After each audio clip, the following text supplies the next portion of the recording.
Why? Sarah married into our family and even gave you grandchildren. You should be grateful for that. Exactly. There are people who can't have grandchildren, you know. We're offering you to help take care of them. So what's the problem? I'm saying that attitude is the problem. My husband is at his wit's end, trying to communicate with the two of them. My name is Catherine. I've been married for 30 years and have been blessed with 2 children, a daughter and a son. When my children were in middle school, my husband got transferred for work. But since the kids were attending a private school, we couldn't move with him. He had to relocate far enough that he needed to use a train for long-distance commuting, living alone in the process. Since then, I've been mostly on my own raising the kids. While I was grateful that we didn't have to worry about financial difficulties, their teenage years were incredibly tough. Now my children have all grown up, and just recently my son Kevin got engaged. I told him it might be better to wait a bit, save more money since it's only been 2 years since he graduated college. But he insisted he couldn't imagine being with anyone else. I thought it would be fine since it was their decision, but maybe that was my mistake. The first time I felt something was off was when we'd finished the initial meeting between both families, and Sarah came over to our house. She was such a lovely young woman, with straight, silky hair and bright eyes. I could understand why Kevin was eager to marry her. Mom, we're thinking about going with this plan for the wedding. I was called into the room, and they showed me a magazine spread of wedding venues and packages. You two should be making these decisions, not me, I said. But the plan was at a famous resort hotel with an oceanfront view from the wedding venue. The breathtaking scenery pulled me into the magazine's photos. The price listed below the pictures, though, was also quite high. I figured you guys have a budget, and I wanted to get your input, Kevin said, as if expecting us to cover the costs. Sarah didn't seem to think that was unusual either. The food at this level would be fine, she said, showing me the page. Of course, as parents, we'd assumed we'd be helping out with the wedding costs, but did they expect that as a given? Their mindset left me scratching my head. After Sarah left, I asked Kevin, "It's fine if you want to get married, but isn't relying on your parents' money from the start a bit off? Are you sure you're okay with your future finances? Do you have any savings?" A wedding is something parents want, right? We don't have savings, but we're both working, so we'll save up quickly. You're worrying too much, Mom. I was stunned by Kevin's words. It seemed like he had no idea what it meant to start a family. Swallowing my pride, I contacted Sarah's parents to discuss the wedding expenses. Even if the parents were paying, I thought it wasn't right to set the budget without any input from their side, especially since they'd likely be contributing too. If we were a wealthy family, I might have offered to pay the full amount, but we're just a regular middle-class family, and with our daughter likely to marry in the future too, we couldn't spend all our money on Kevin alone. Thankfully, Sarah's parents shared similar values. They even suggested that if the couple didn't have enough money, maybe they should skip the wedding entirely. But a wedding is a once-in-a-lifetime event. I told them that I would love for them to have a ceremony, even if it was a small one, and we agreed on a more modest wedding. I was relieved that Sarah's parents were easygoing and reasonable, but that relief was short-lived as Kevin scolded me for meddling. Don't go behind my back and contact Sarah's parents. She wanted a real wedding, and now it's a restaurant wedding. I wanted to make her dream of a grand hotel wedding come true. I thought to myself, this is why I suggested saving money before getting married, and let Kevin's words roll off my back. Before we knew it, the wedding day was upon us. The restaurant wedding could accommodate up to 50 guests, according to the pamphlet, but it ended up being a small, intimate ceremony with just family. You could have invited your friends too if you wanted a fancy wedding, right? I said to Kevin, but he mumbled back. Well, it's expensive. Turns out he didn't have any close friends to invite. After the wedding was over, I congratulated the two of them again. Congratulations. You looked beautiful in your dress. So, when's the official marriage registration date? I was just trying to make small talk, and when Kevin started to respond, I saw Sarah jab him in the side with her elbow. I think the whole mother-in-law relationship is strange. I married Kevin, and from now on, we're going to build a new family together. You're no longer involved. Stop interfering in our business. I was shocked by Sarah's blatant hostility. My husband, standing beside me, was also frozen in surprise, and Sarah's parents were staring at their daughter, mouths open in disbelief. We're going to be happy together, so don't butt in. Let's go, Kevin. Yeah, that's how it is. Just leave us alone from now on. Kevin added as he followed after Sarah. All we could do was stand there, stunned, as they left. Afterward, my husband snapped out of it and was furious.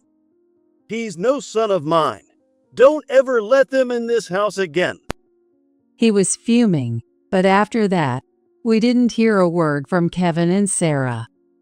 While it was somewhat a relief not to have to deal with them as a mother, I couldn't help but wonder how my son was living his life. I tried sending him a message now and then, but although he read them, he never replied. During the time we lost contact with Kevin, my daughter, Mary, got engaged to a wonderful man.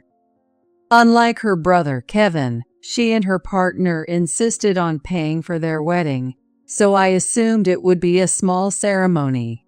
However, it turned out to be quite the event, with many friends and co-workers in attendance. Her husband even decided to set up their new home near us, since his workplace was far from his family's house. Now that my daughter had become a stay-at-home wife, she often invited me out for lunch or shopping, making sure I never felt lonely. Meanwhile, we still hadn't heard from Kevin. He probably didn't even know his sister had gotten married. Soon after the wedding, my daughter became pregnant. She didn't plan to stay at my place for the birth, so I happily went to her house every day to help take care of my grandchild. Those days were some of the happiest of my life. 2 years passed, and out of the blue, I got a message from Kevin. I'm coming by tomorrow. It was a curt message, but I had already promised to drive my daughter and grandchild to a doctor's appointment the next day. I'm busy in the morning, so I can't, I replied. He read it, but again, no reply. The next day, as if he'd read my message, Kevin and his wife showed up in the afternoon. I hadn't seen them in so long, and both of them had noticeably gained weight. What's going on? Are you feeling okay? Well, actually, Sarah gave birth last month. I was asking about their weight, but Kevin, smiling happily, started telling me about the pregnancy instead. Sarah, too, was smiling happily. And here's the crazy part. It's triplets. Triplets. I was genuinely shocked when I heard they had triplets. Sarah hadn't said a word up until that point, not even a greeting. They're still in the hospital, but all 3 will be discharged in 2 days. The doctor told us raising them is going to be tough, so he said it's best to have help from people around us. That's why we've decided to move in here so you can help with the babies. Absolutely not. Why did they decide this without even asking me? That's beyond presumptuous. When I immediately refused, Sarah cheerfully began to speak. Catherine, you'll get to help take care of your adorable grandchildren. This is the time when families should support each other. And by family, who do you mean? Huh? I'm moving out next month to live with my husband. My daughter's child is already enough for me, and I'm very happy spending every day helping her. So, I don't see any reason to go out of my way to take care of someone else's kids. Is that all you needed? Kevin and Sarah's faces turned pale at my words. What? Mary got married? When? And she has a child? Why didn't I know about this? I told you everything over text. Maybe if you didn't ignore my messages, you would have known. I never saw those texts. Sarah, did you? Kevin turned to look at Sarah, who averted her eyes in embarrassment. She must be the type of person who snoops through other people's phones. I figured that Sarah probably saw my messages and opened them before Kevin could, canceling or tampering with them somehow. Whatever, but like I said, there's nothing I can do for you. I'll take back what I said about not being family, so please, at least help with the grandkids. If that's too much, maybe you could send us some money every month for their sake. For the first time, I saw Sarah, usually so composed, starting to panic. She probably assumed I'd be eager to help, thinking I'd be desperate to care for my grandkids. I'm not going to spend money on anyone who isn't family. Why don't you ask your parents? Both of them fell silent, looking uncomfortable. Don't tell me you said you weren't family to Sarah's parents too? Well, actually, Sarah quit her job right after we got married, and with just my income, we couldn't make ends meet. So her parents gave us a lot of financial support. But we couldn't cook, so eating out every day made the money disappear fast. When we kept asking for more, they finally told us not to come back. I was beyond exasperated. That explains their weight gain. Eating out every day, indulging in whatever they liked, and being told never to come back? I bet they accepted that money with a sense of entitlement, without a shred of gratitude. I had considered giving them a generous amount as a baby gift, but I quickly changed my mind. The thought crossed my mind that if I spoiled them even a little, they'd never be able to stand on their own. Go home for today. You've got preparations to make for the triplets coming home, don't you? Mom, we haven't even bought cribs or strollers yet. If you're both working, the first thing you need to do is reevaluate how you're spending your money. Sell those brand name bags and clothes Sarah has, and figure it out on your own. Just go home and do what you can for now. I practically shooed them out the door. As I told Kevin and Sarah earlier, I started preparing to move in with my husband. Actually, my husband had been transferred back to this area, so we decided to sell this houses and buy a nearby condo. With the kids grown up and out of the house, and this being a 50-year-old home we inherited from my in-laws. We figured this was the perfect opportunity to move on.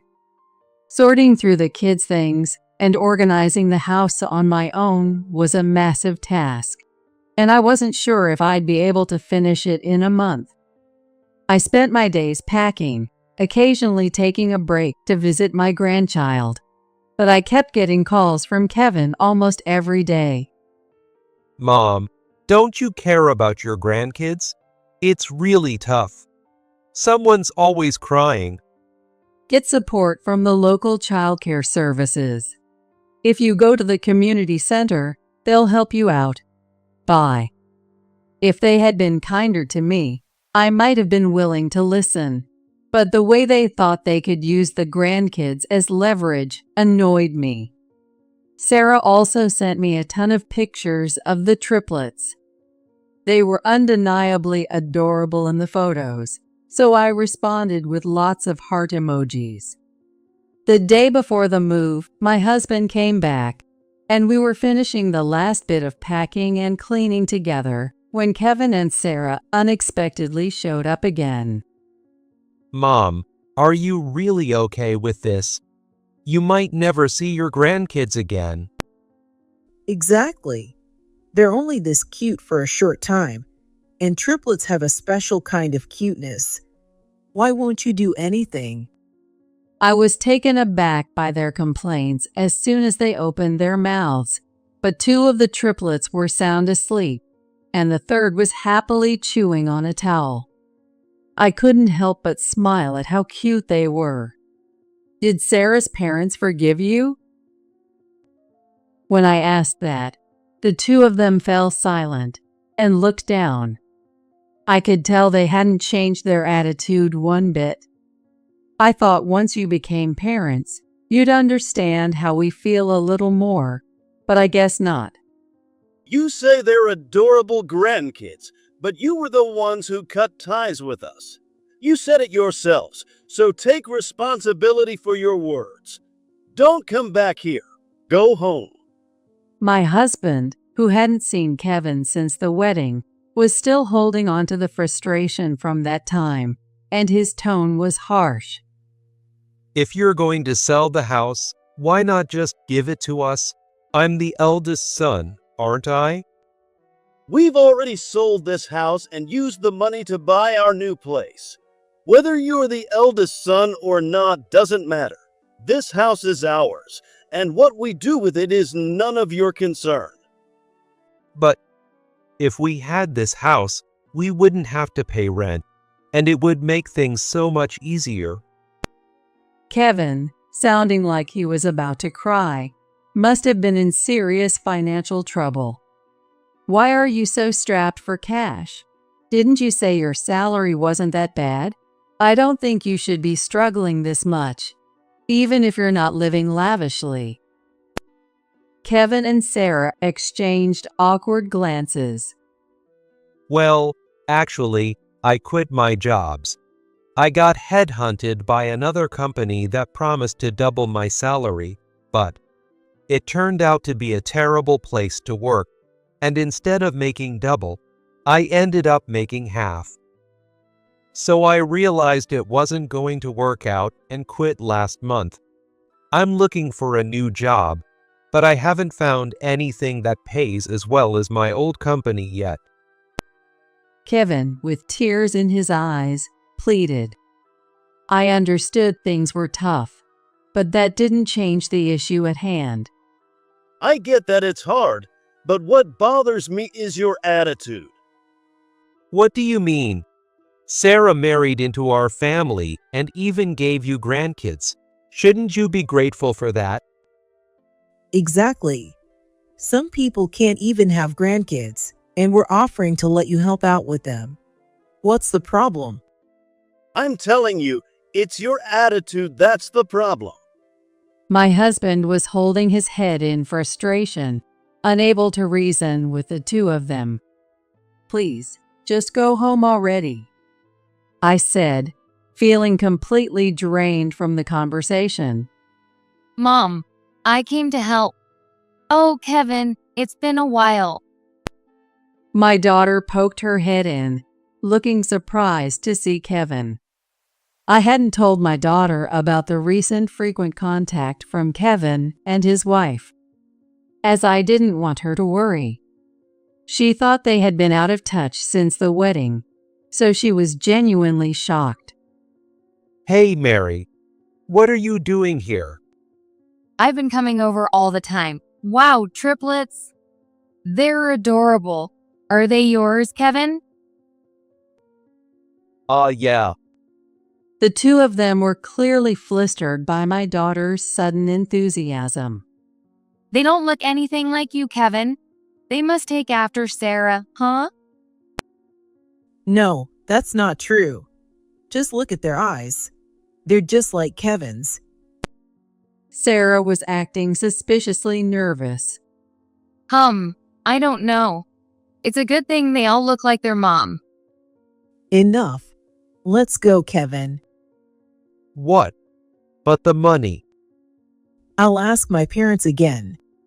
In a rush after my daughter's arrival, Sarah quickly loaded two of the triplets into the stroller, handed the third to Kevin, and hurriedly left, carrying a big bag of stuff. What was that about? Did I say something wrong? Maybe those aren't Kevin's kids after all. That's not possible. My husband joked, though it wasn't funny. I brushed it off, but a shiver ran down my spine. Talking to those two left me completely exhausted, but I couldn't dwell on it. We hurriedly got back to our work. Since that day, we hadn't heard from Kevin and Sarah. But a few months later, I suddenly got a message from Kevin. I got divorced. I need to talk. They got divorced. Given how tense their relationship always was, it's no surprise things didn't work out. Some might think I'm a cold parent, but I didn't feel much of anything about it. My husband and I discussed what to do and decided to meet him and hear him out. By the way, we hadn't told Kevin our new address. I was worried that he might show up with the kids and refuse to leave. We agreed to meet at a nearby diner. When I saw Kevin again after so long, I was shocked. He had gone from chubby to painfully thin, and I thought for a moment he might be sick. "Are you okay? You're so thin." I've got no money. Kevin hung his head, and my husband and I exchanged concerned glances. So, what happened with the divorce? After what Mary said, I secretly did a deed and a testament and found out they weren't my kids. When I asked Sarah, she just kept saying she didn't know anything. But I couldn't raise kids that weren't mine, so I told her, and then she demanded alimony. Tears began to fall from Kevin's eyes as he spoke. I sent Sarah back to her parents, but then the real father of the triplets sued me for being the other man and demanded compensation. Apparently, she was seeing both of us at the same time before the wedding, and now everything's a mess. I've been going to free legal consultations, but I'm so busy and mentally exhausted that I got sick and haven't been able to work. Kevin wiped his tears and hung his head. I didn't want to trouble you and Dad anymore, so I've been getting by with part-time jobs, but I'm at my limit. What's going on with the alimony? My husband sat there, arms crossed, with an expressionless face. There's no way I couldn't love the child I gave birth to and raised. I couldn't help but feel the urge to lend him a hand, and I was thinking it might be best to bring him home for a while, help him get back on his feet, and then encourage him to become independent again. The lawyer said I don't have to pay it, and that I should actually be asking Sarah for compensation. But I can't afford a lawyer or court fees. I see. My husband stayed silent, clearly thinking deeply about something. I couldn't tell what was on his mind, even as his wife. Do you have any jobs prospects? Not yet. All right. My husband looked up, as if he had made a decision. I'll find you a job. After working for about a year, you should have enough money to cover the legal fees and get back on track. You'll be able to manage. Actually, I can't even pay this month's rent. You can make it work by picking up multiple part-time jobs, doing day labor. If you're desperate, you'll survive for at least a month. My husband was determined to push Kevin away as much as possible. Kevin, you cut ties with the family on your own. How many hurtful things did you say to your mother while playing the dutiful son only when you needed help or money? People who use others when it's convenient always end up getting burned by someone just as rotten as they are. No. Kevin's tears didn't just stop. They kept pouring out, flowing uncontrollably. My husband was completely right, and I silently listened to him speak. Work hard. Rebuild your life on your own. When you do, maybe we'll be unnecessary to you again. I'll send you the details about the jobs later. Catherine, we're leaving. With that, my husband stood up, leaving the crying Kevin behind, dropped some money on the table for the check, and quickly walked out of the diner. Even though my husband and I had only ordered 2 cups of coffee, he left a $100 on the table, which made me realize that deep down, he still cared about our son. I wondered what our son thought when he saw that money. Later, my husband did indeed find Kevin a job. It wasn't high-paying, but it was enough for him to live alone and save a little. A year after Kevin started working, he filed the compensation claim against Sarah and managed to get a decent sum. We listened to Kevin's update on speakerphone together. The conversation started with an update on Sarah's life. It turned out she had remarried the triplets' biological father, but since he had only dated her for fun, they fought constantly and divorced within 3 months. Although Sarah received a small amount of child support, within a year she ended up divorced for the second time and returned to her parents' home. However, when she started leaving the kids with her parents to go out and have fun, her parents lost their temper and kicked her out of the house. Now she was living in a mother-child shelter, had found a daycare, and was working part-time to get by. When Kevin saw her again, accompanied by a lawyer for the alimony case, she had broken down in tears, making it impossible to have a rational conversation. Although she now lives on the small amount of money she earns from her part-time job, it is not enough for her to live with the 3 children. Her once shiny hair was now dull and messy. She wore no makeup, and she looked like a completely different person. Since then, Kevin hasn't seen Sarah, but the alimony was paid in one lump sum. Kevin took part of that money and went to apologize to Sarah's parents. Kevin calculated the amount of financial support he had received from Sarah's parents and returned it with an apology, only to be met with tears as they told him, "If you had been more responsible, none of this would have happened," which he said was very painful to hear. Back then, Kevin admitted, all he could think about was Sarah.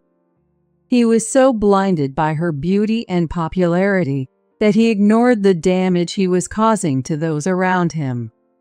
He regretted it now, saying that if he had been more responsible, his life would have turned out differently. But regret doesn't change the past, and it doesn't make anyone happy. Both my husband and I had lost any warmth we once felt toward Kevin. I want to repay you for the wedding costs too. Kevin said weakly. Not until you've rebuilt your life. My husband said before abruptly hanging up the phone. While we recognized that Kevin was truly remorseful and trying to grow, what he had done couldn't be forgiven so easily. If he continued to reflect on his mistakes and learn to cherish his family, maybe one day we could sit down for a meal together again. But until the day he became a true head of the household, protecting his own family, I couldn't bring myself to accept him back. It was an experience that taught me how easy it is to coddle your children, but how important it is to push them away when needed. From now on, it was just me and my husband, starting a new chapter of life together. As lifelong partners, I swore to do my best to ensure our days were filled with smiles,